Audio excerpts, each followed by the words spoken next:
Dunia komputer pribadi sangat berbeda di awal tahun 1980-an. Komputer adalah mesin yang rumit, membutuhkan pengetahuan khusus untuk mengoperasikannya. Microsoft di bawah Bill Gates melihat sebuah peluang. Mereka membayangkan masa depan di mana komputer dapat diakses oleh semua orang. Visi ini mengarah pada penciptaan Windows, sebuah antarmuka pengguna grafis yang akan mengubah dunia. Windows 1 Solo dirilis pada tahun 1985 adalah langkah pertama yang berani, memperkenalkan antarmuka grafis kepada banyak orang. Namun fungsinya dan kinerjanya terbatas. Terlepas dari keterbatasannya, Windows 1.0 menanam benih, menunjukkan potensi sistem operasi yang ramah pengguna. Microsoft terus menyempurnakan visinya. Mereka mendengarkan masukan dari pengguna. Ini menjadi dasar bagi evolusi Windows, yang akan segera menjadi alat penting bagi jutaan orang di seluruh dunia.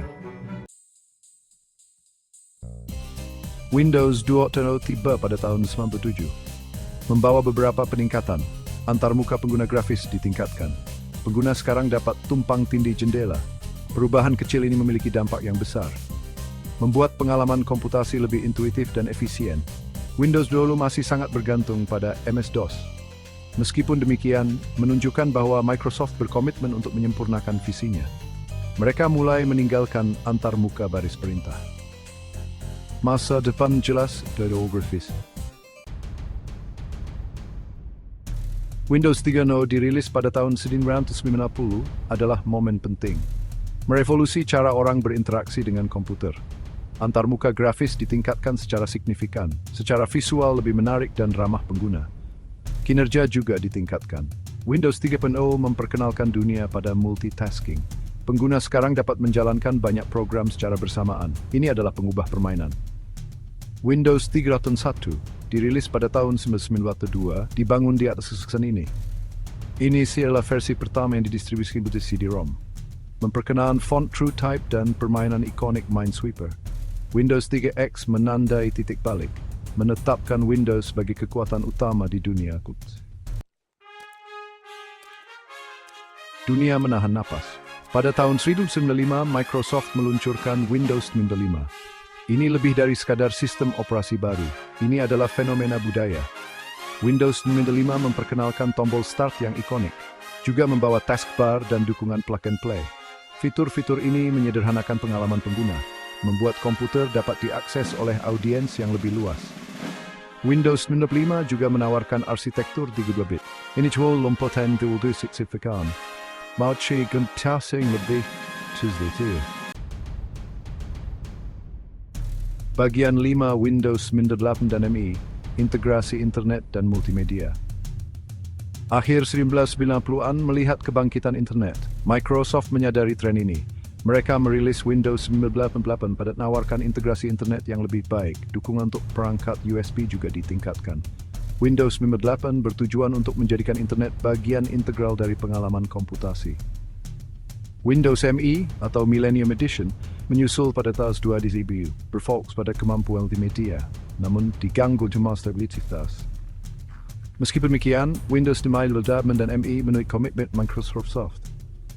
Mereka berdekat untuk tipe kembangan teknologi. Bagian 6 Windows XP, stabilitas dan keakraban. Windows XP dirilis pada tahun 2001 adalah sukses besar, menjadi salah satu versi Windows yang paling dicintai yang pernah dirilis. Stabilitas dan antarmuka yang familiar beresonansi dengan pengguna. Windows XP memperkenalkan beberapa fitur keamanan utama, termasuk Windows Firewall dan Windows Defender. Tambahan ini bertujuan untuk melindungi pengguna dari ancaman malware yang semakin meningkat. Windows XP menurut periode stabilitas berjambul ke Windows, yang memperkuat DOS dengan nilai di sistem operasi. Bagian 7 Windows 7, penyempurnaan dan kesuksesan. Setelah Windows Vista yang kurang populer, Windows 7 tiba pada tahun 2009. Dipandang sebagai kembalinya Microsoft ke bentuk semula. Windows 7 menawarkan antarmuka pengguna yang disempurnakan, secara visual menarik dan mudah dinavigasi. Kinerja juga ditingkatkan secara signifikan. Windows 7 memperkenalkan beberapa fitur baru, termasuk Arrow Snap, Jump Lists, dan Libraries. Fitur-fitur ini menisahkan produktivitas dan klun dengan ramam dua sing main mechanism. Windows 7 adalah sukses kritis dan komersial. Afridis is the window build pan botnops. Bagian 8, Windows 8 dan 10 merangkul era modern.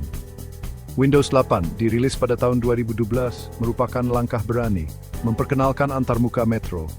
Ini adalah perubahan dramatis dari desktop Windows tradisional. Dirancang untuk perangkat layar sentuh. Namun, perubahan radikal ini mendapat reaksi beragam. Banyak pengguna merasa antarmuka baru ini membingungkan. Microsoft mendengarkan masukan.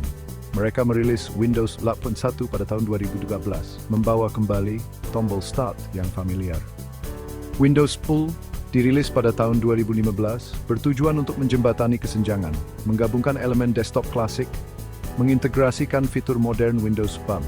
Windows Phone juga memperkenalkan Cortana, asisten virtual, berfokus pada integrasi cloud dengan layanan seperti OneDrive.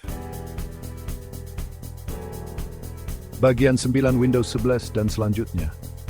Windows 11 dirilis pada tahun 2021, menampilkan desain yang lebih modern, kinerja ditingkatkan, termasuk fitur baru seperti widget, integrasi Teams, dan Microsoft Store yang diperbarui. Windows 11 memprioritaskan peningkatan keamanan dan dukungan untuk perangkat keras terbaru. Masa depan Windows kemungkinan akan dibentuk oleh beberapa tren, termasuk munculnya kecerdasan buatan. Akan ada penekanan yang lebih besar pada komputasi awan. Keamanan akan tetap menjadi yang terpenting. Karena Windows terus berkembang pun akan beradaptasi untuk memenuhi kebutuhan pengguna yang terus berubah di dunia yang semakin terhubung.